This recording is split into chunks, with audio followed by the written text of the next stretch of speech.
Maneira conocí, nos ha otorgado platinum novo, platinum de número novo para aqui. Nós tur a Miranancaba, está platinum orange com branco. E nós recebi cargação de platinum aqui em luna de dezembro, para ser exato, no bispo de Páscoa. Nós recebemos e durante a última semana de ano, nós trabalhamos duro para nós por controlar a platina aqui. Nós temos basta hobby, me digo que nós temos total de 87.116 veículos de motor a registrar e a quantidade considerável. E nós controlar, depois de controlar a platina, nós start com o otorgamento de platina de número dia 9 de janeiro último.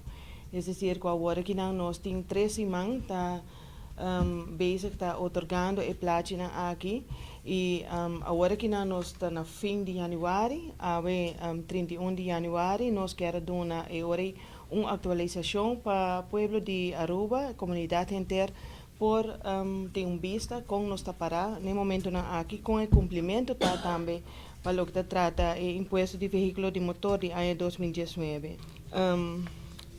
Para o que está a deadline, a fecha limite e fecha final de pago, nós torcemos que a lei cambia no ano 2017. Nós temos um cliente que diz, pero até dia 15 me tenho para pagar. Isso é verdade, estava até caso antes, pero entrando no ano 2017, estava tem cambio de lei e a fecha final para pagar, por lo menos por metade de ano, vira 31 de janeiro. É decir, que a para lei ele está 31 de janeiro para lo que se trata de deadline de pago para o imposto aqui.